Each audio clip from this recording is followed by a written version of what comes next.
we're going to go over some of the basics of our newest ENR generation. I'm going to go ahead and share my screen. And you should see the product selector here on the WebEx screen. Okay, so the ENR is one of our MVR lines. As you can see in our product selector on our website, this is www.acti.com. If you come into products and go to our video management system and click on the product selector, you'll be able to get to this page here. If you search for the ENR, you'll see all of the ENRs that we currently carry. We have Generation 1, Generation 2, and now we've just released Generation 3 of the ENR, which is what we're going to go over today.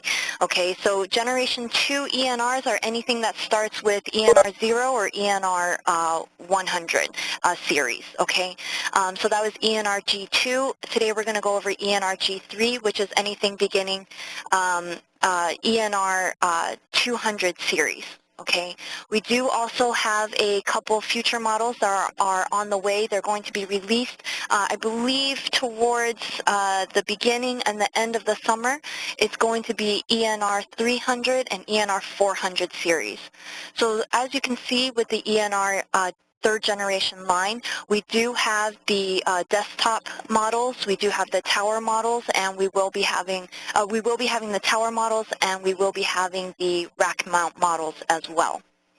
Okay, so if you go ahead and click on any of these ENRs, you will be able to compare the specs so that you can figure out what is going to be best for your solutions. Okay, if you'd like to see a general overview of the line that we carry and how the ENRs fit into it, if you log into the ACTi website, www.acti.com, type in the quick search here, the complete MVR comparison. Click on the little magnifying glass. You'll see a link here for the complete MVR comparison. So I already have that opened up for us. You'll see that the ENR G3 series line, this is all of the models that are included in that line, and you'll be able to compare it spec-wise with the rest of the MVR line that we carry. Okay. All right. So let's say you've gone ahead and bought your ENR. Since it is a recorder, you are going to need hard drives with it. So which hard drives do you want to purchase? Which ones do we recommend? So if you come to the ACTi website, if you scroll down to the bottom of any page, you can look under resources here and you will see a link for the project planner. So this project planner has many various links that are very helpful. Lens calculator, just so you can see what kind of camera quality you can expect, helping you select cameras, mounts for your cameras, switches, etc. But for your hard drives, you want to scroll down a little bit here and you want to click on the hard disk selector right here. And here will be a list of recommended drives from ACTi that we've tested for performance. So if you go ahead and select the ENR G3 series that you purchased, you'll be able to see a list of all of the drives that we've gone ahead and tested. So these are the drive models that we recommend. We do carry some of them ourselves, so feel free to click on information as to further information on how to order these. Okay. If you ever need to estimate about how much storage you are going to be able to hold, on this project planner you also have this bandwidth and storage calculator as well. So if you click on this, you'll be able to calculate it one of two ways, either determining how much storage space you actually need to purchase or make sure is available on the unit based on the number of days that the customer needs it. Let's say they need it for a month. You know you're going to have 7 cameras.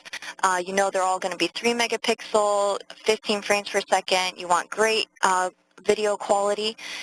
So therefore you need to make sure when you set up the cameras that your bit rate is set to this recommendation.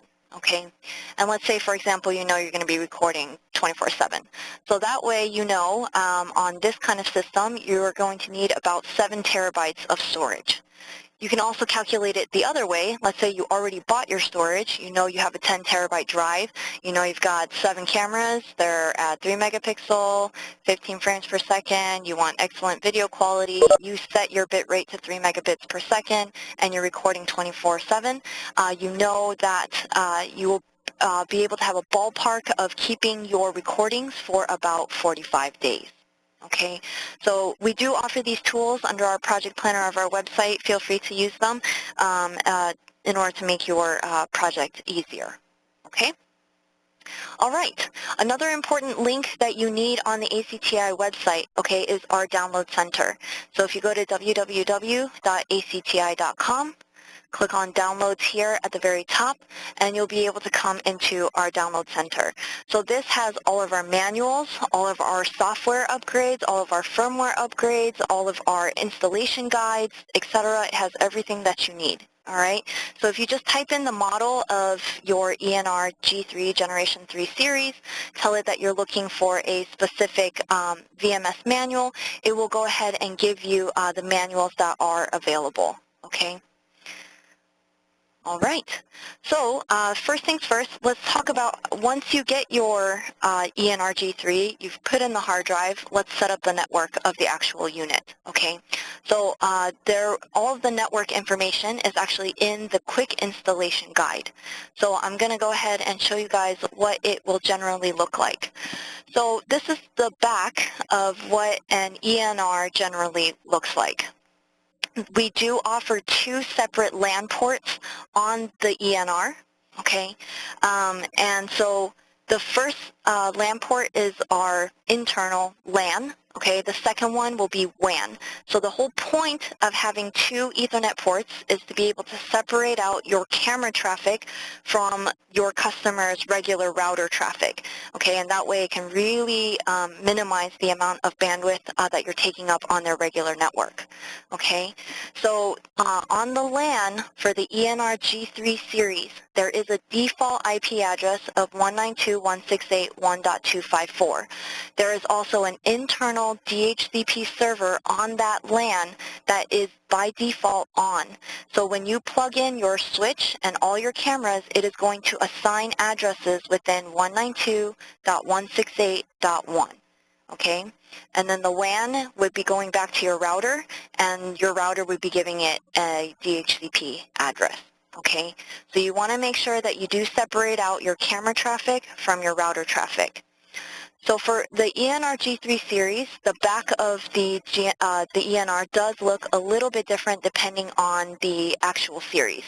So for ENR 221 and 222, this is what the back looks like. The LAN's on top, the WAN's on bottom. You see that it is labeled separately for your convenience, okay? So the LAN goes to your switch with all of your cameras. It's going to be assigned 192.168.1. and then your WAN goes back to your router. Okay, so the whole point, again, is to separate out the camera traffic and the router traffic. So if your LAN is going to be 192.168.1, your router needs to be a completely different address. For example, 192.168.0, okay? So if you have one of those default routers that gives out 192.168.1 addresses, you want to make sure that you change the default address of the LAN to something different, like 192.168.0. Okay, they do need to be not only physically separated, but the IP scheme also have to be in different subnets. Okay? All right, so that's the ENR without built-in PoE. Now, the ENR G3 series does carry ENRs that have built-in PoE, so you can recognize it by the P on the back of the model name. Okay, so this is the ENR 220P. You'll see that it has 4 built-in PoE ports for your cameras, and these PoE ports, network-wise, are connected back to the LAN port of your ENR, and then you have the WAN. So the WAN goes to the router, you plug in all your cameras here, and you want to make sure that whatever your router network is, the IP scheme is different from the LAN scheme that you have here. And last but not least, we have the ENR 221P. You'll see that it has additional built-in PoE ports, and again, your LAN, your WAN. All right? So just a quick refresher. Make sure that your LAN is a different IP scheme from your WAN. Okay, so for example, your router might be giving you 192.168.2, which means it's okay for your LAN to stay on 192.168.1. You would connect your WAN to your router and your LAN to your switch to your cameras, or just put your cameras on that built-in PoE port. ports on the back of the ENR. Okay? All right.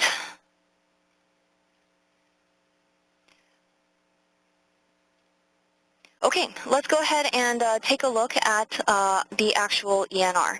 So I have an ENR G3 set up in our office. The way that you can log into your ENR G3s is always through the Internet Explorer. Okay, so you want to type in from your PC the IP address of your ENR. So remember, there are two LANs in the back, right? Two separate IP addresses for the ENR. So depending on where you plug in your laptop, you either type in the IP address of the LAN or you type in the IP address of the WAN, okay, W-A-N. So the ENR, it does have a built-in HDMI port in the back, so you can plug in the HDMI monitor and set up your ENR that way, or you can log into it from the Internet Explorer. The functions are almost exactly the same, and I will point out what function isn't, but the functions between the local monitor and the PC are almost exactly the same. It's just which is more convenient for you to log in, okay? For today's purposes, since I cannot show you my HDMI monitor, I'm going to show you what the PC interface looks like. The interface is different. Functions are almost exactly the same, all right? Okay, so let's go ahead and log on in.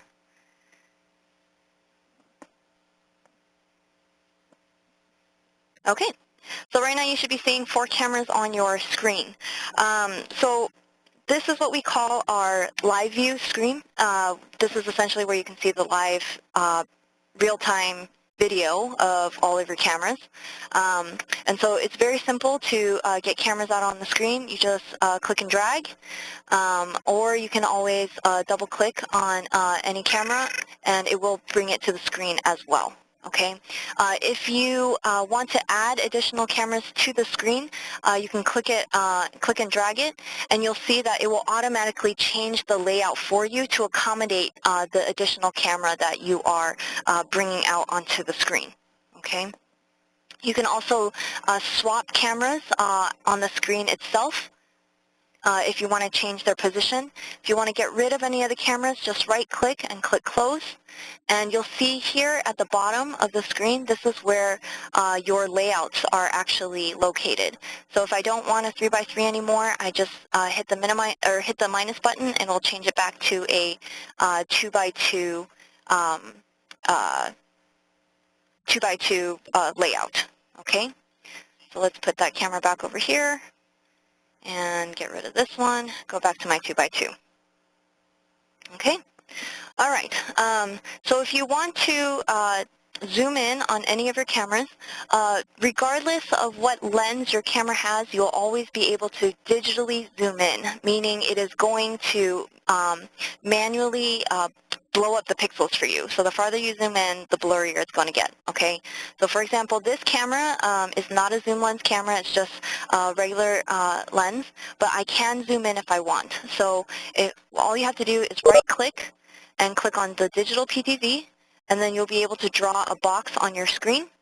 And the more you draw, it'll zoom in more and more. So as you can see, it's gotten very blurry on this camera because all it's doing is blowing up the pixels for me, okay? And so, but you will be able to at least digitally zoom in should you need to be able to see an object. Once you're done with the zoom in view, there is a red box on this picture within a picture. Right-click within that red box, and it will bring you back to the original page, okay? If a camera has optical zoom-in features, you'll be able to function those as well. Just right-click and click on the optical PTZ, and you'll be able to come into this optical PTZ page.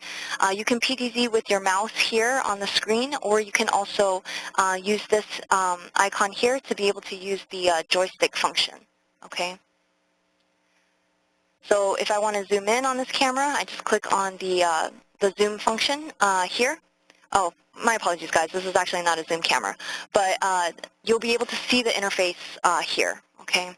Let me go back to a camera that does have zoom-in features. Okay, so this one, right, our I-29. So if I right-click and click on Optical PTZ, We can click, we can zoom in, zoom out using the buttons here on the left. We can also do so with the arrows on the screen. And if you hit enable, you'll be able to use that joystick function on the screen as well, okay? So if I was able to pan and tilt, I would be able to do so using this joystick function here. But otherwise, I can go ahead and click on the zoom in button here. All right. You can focus your cameras from here as well. You can jump to search and presets if you'd like to as well. Okay. So that's our zoom in preset. We can go back to our completely wide preset. We currently do have this camera on a tour as well. Okay. That's why you see it zooming in and out based on various motion that it might see in the back. Okay. And once you want to go back to the live view, just click on the live view button there in the bottom left corner. Okay. All right. We also do on the ENR G3 have the instant playback or the quick playback function. Okay. So similar to the MVR3, if you need to just see an event real quick, you can use this quick playback function. So it's particularly useful when, let's say you're looking at all of your cameras on the live view. Let's say you just saw an incident occur and you need to double check whether or not that is something that needs to be immediately addressed. So what you could do is you go back into the playback mode here, but the problem with that is that now all of your cameras in playback and you can't see the live view of any other camera, right? So what you can do is you can just right-click and go into the quick playback and you'll be able to see a small mini playback interface here. So you can go ahead and click and drag, double-check to see if that was really an event that was necessarily to take care of, okay? And then, of course, you can jump to a particular date and time. If somebody walked in and said, hey, I just need to see something real quick from such and such a date and time. You can, if you ever get lost while browsing through, you can click on the arrow here to see the current playback as well. Okay, you can, if it was recording based on motion and you want to jump to the last motion recorded, you can click on this rewind button here, and it'll go ahead and move you back to the most recent or the last motion that or the last recording that was available on that system. Okay. If you want to as well, you could actually click and drag another camera out on, you could click and drag that camera again out onto the screen. That way you can be watching it in live view even while you are looking at its playback. Okay. And once everything is said and done, you can go right-click and go right back to the live view option. Okay. All right. So let's have our E39 out here as well. Oops, I think I did twice. Okay. All right. So, like I said, there are various layouts here at the bottom, right? You can do 4x4, 5x5, etc. And so, but the thing is, you can also customize what your view looks like. So if you see in the bottom right-hand corner of all of these screens, there's actually a small gray square in the bottom right corner. All you have to do is click and drag and you'll be able to edit your particular customized view. So for example, we do have cameras that might be looking down hallways, for example, so you want the camera to be long-wise instead of maybe just a block. Maybe there are cameras that you want to be larger out on the view as opposed to maybe other cameras, and so you can always customize your view layout that way as well. Okay. If you want to create a new view, just click on the Add button here at the very top and click on that tab, and you'll be able to start clicking and dragging your cameras out onto the screen in order to create more views. Okay.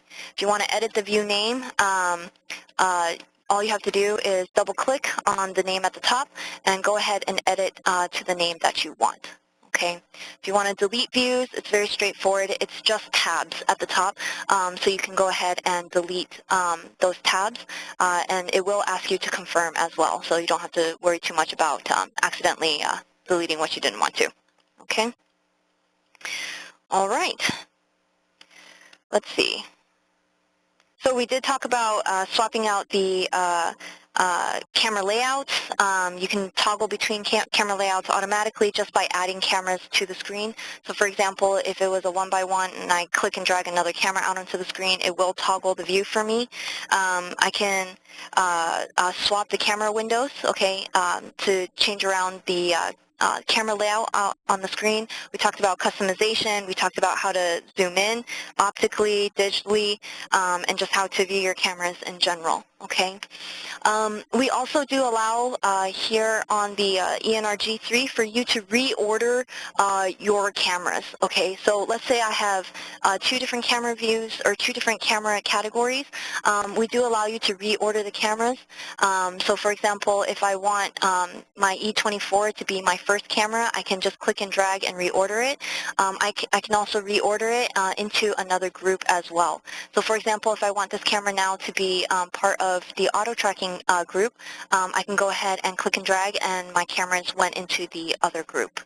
If I want to create new groups of views or new groups of cameras, all I have to do is click on the add button here and you'll be able to see I can add groups here. Okay? All right. So that is about it for the main live view page. Oh, one other thing. So if we ever ask you what firmware version you're using, you want to come into the bottom right-hand corner here and click on the letter I, and it will tell you the firmware version. So here, my firmware version is 5.00.18. Okay, that is the firmware of this particular ENR G3. Okay. All right, let's go ahead and talk about the playback. So all we have to do is click on that play icon in the bottom right corner, and whatever cameras you had on the live view, it will go ahead and grab those into your playback as well. Okay? So you'll be able to see your various icons here in the bottom. Let's say I want to know when motion is happening on my cameras. I just click on that little running man, and you'll see how he turned orange. You'll see these little orange icons here on the on your actual playback bar. And basically, whenever you see that icon, it basically means that it did detect motion occurring at that camera at that particular time. Okay, so we do have filters as well for your digital input, if there was video loss, if you manually recorded anything, if you made any bookmarks, etc. All right. And so as you can see, very similar to the quick playback that I was showing you on the live view page, all you have to do is click and drag through your bars and you'll be able to search for various footage, and you'll see that the footage is changing on the screen. Okay. You'll be able to see that we do have a function here.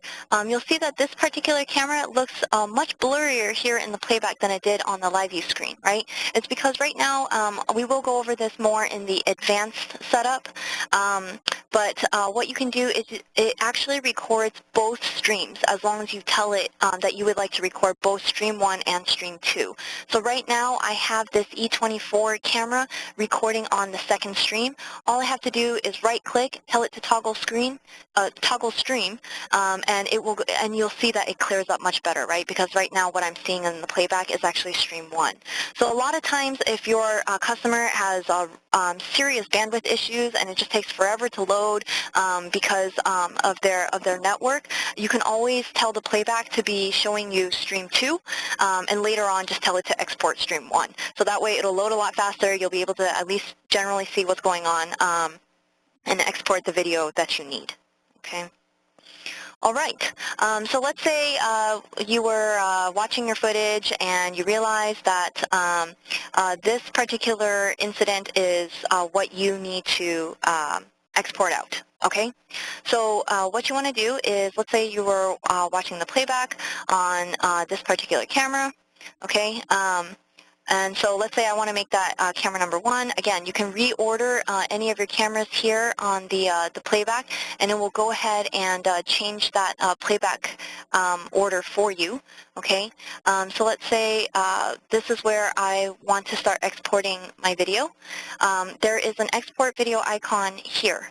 So I just click on it, it'll highlight in orange. I can either let the playback play through, right? And as we let it play through, you'll see that it's starting to highlight the playback in a very light orange as well. You can also click and drag it if you want to go ahead and just manually select that time yourself. Once you're done, go ahead and click on that icon again, and then you'll be able to see this export video in the top right corner. You can click on that, and you'll see that the date and time range that we highlighted is automatically transferred into this duration setting here. And that way you don't need to be finding a piece of paper somewhere, trying to scribble it down on your phone, all the minutes and hours and seconds, and it just takes forever to type, right, and forever to write down. So this way it's much easier for the system to do it for you, okay? And once you're done, you can always clear the selection by clicking that icon again, and you'll see that that highlight goes away. So, of course, if you already know the date and time that you want, you can go ahead and just click on the export video here. Just click on the calendar and insert the specific date and time that you want to go ahead and export. Okay, let's say you just want everything from 10 to 11 o'clock. You can go ahead and do it from there. All right. Okay, so we do allow 2 different file types for you to export. There's AVI and there's RAW file. So with the AVI, it's very simple to play back. Any Windows PC with that Windows Media Player is going to be able to play back that .avi file, all right? The only downside to it is that it does take a little bit longer to export out of your system, just because not only is it exporting your video, it is also converting it from the original .raw file. So depending on the network, let's say, for example, I just wanted to export out this 10 minutes of footage. It might take a full 10 minutes for that AVI file to be exported out. And so if you're okay with that, feel free to export it out as the AVI. So you would go ahead and browse for the file path of where you want it to go to, okay? You can tell it to filter out no video. This option basically is if the camera was recording based on motion, right? And so sometimes you'll have video, sometimes you won't, etc., but you don't want to sit through those black gaps, right? So you can click on Filter No Video. It'll compress all the video for you, but keep all of the correct timestamps, but just so that you don't have to sit through that black gaps, okay? So with AVI, we do allow you to have various overlays as well. You can have the camera ID, etc. If you want to change any of the styles or the positions of where all of this stuff is located, it's all right here, okay? We allow stuff for dates, we allow stuff for cameras, we allow stuff for the actual overlay text, the OSD text, okay? All right, and like I said, if you do have that dual stream option on, for example, my E24, I was telling it to record both Stream 1 and Stream 2, so I have the option here whether I want to export Stream 1 or Stream 2. On other cameras, I only told it to record one stream, so I only have the option to do Stream 1. And so the default is always that it will allow you to live view and record Stream 1, okay, always the highest quality. So again, only if there's bandwidth issues, you want stuff to work a little faster, you can change the settings there, but otherwise, don't worry, it'll always be the highest quality. Okay, you can export as many cameras as you want at once, okay? It's just that they're restricted to that same date and time range, okay? But let's say you need to just get in and out of the site real quick, okay?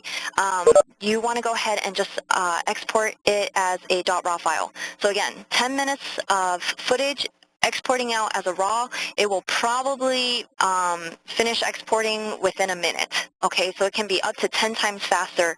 So if you need to just get in and out, just export it out as a RAW file. I think a lot of law enforcement as well require you to export out as a RAW file because they don't want the footage to be altered in any way. So make sure you check with your respective jurisdictions as to what they want if incidents do need to be exported out, okay? So again, determine where you want your file to be located, hit OK, and it'll export the file for you.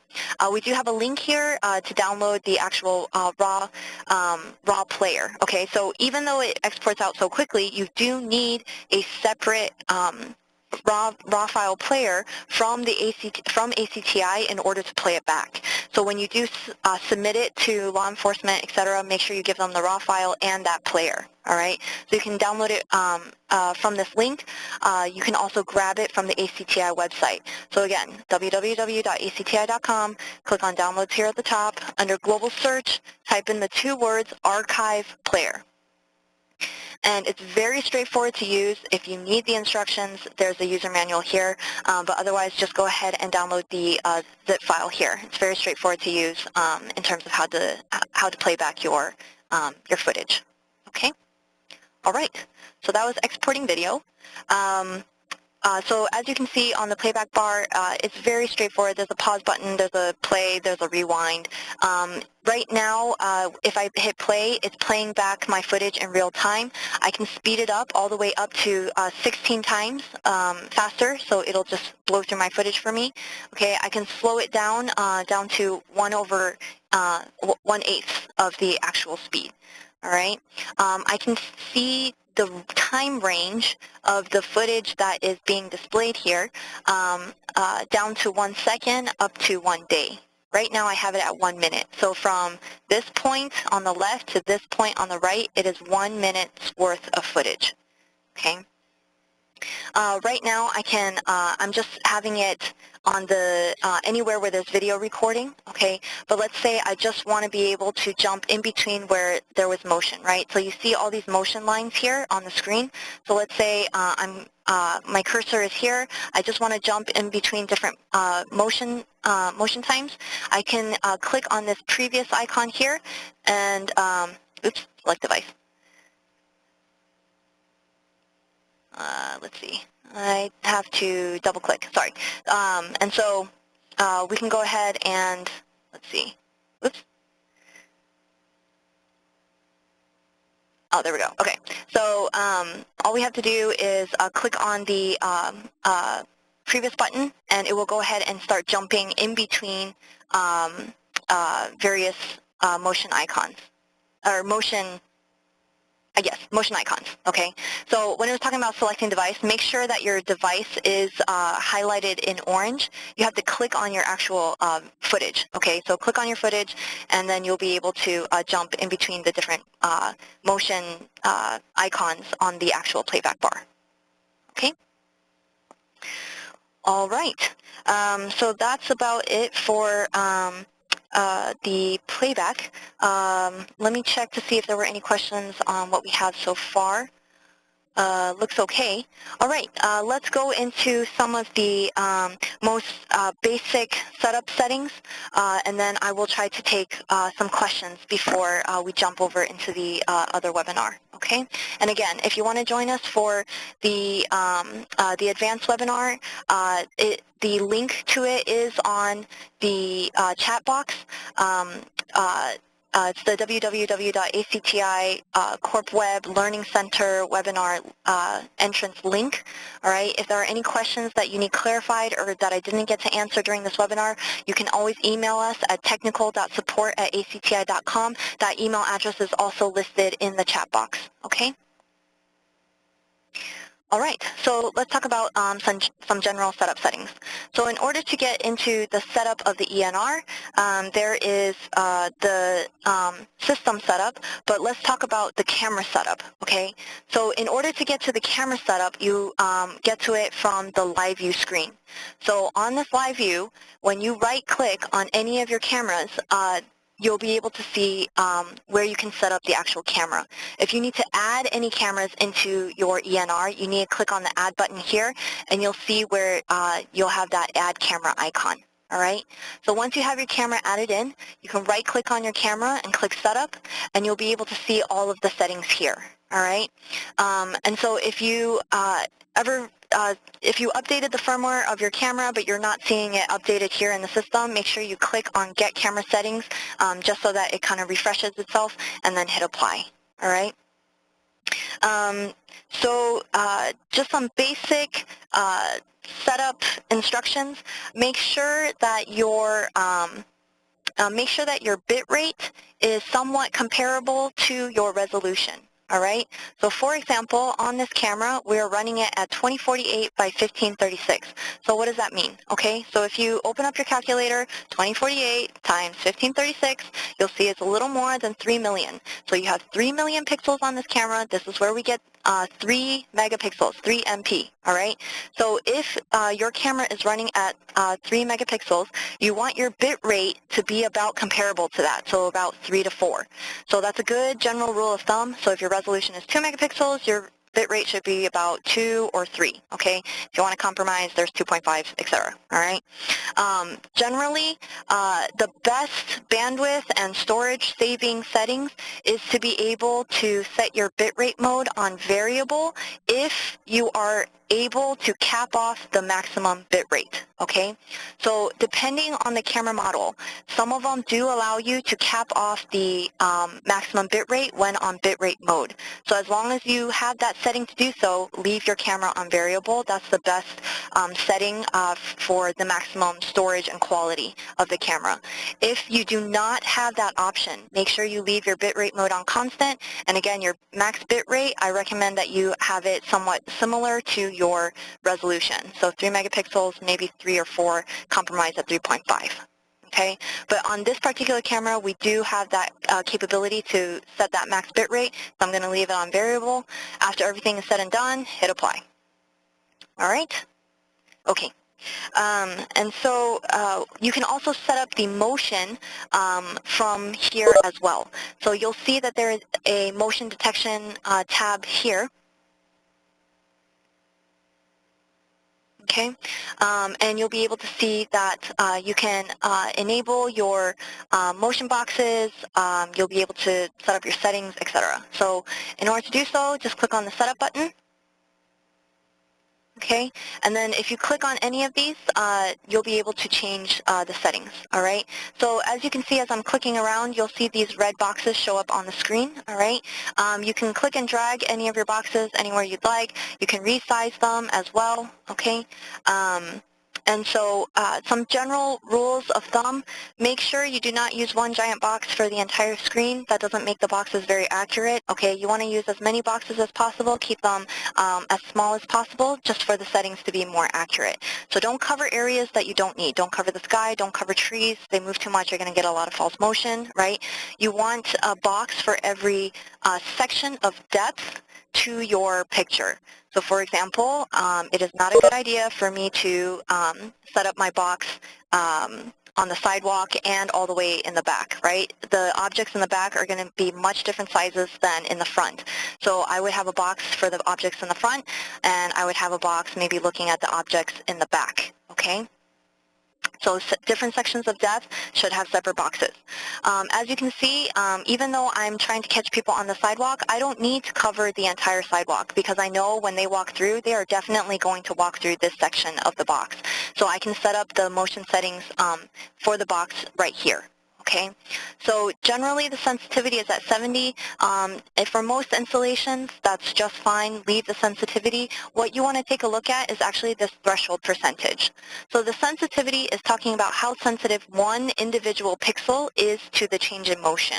Okay, but the threshold percentage is talking about the percent of sensitive pixels in that box that need to be triggered in order for it to be considered motion.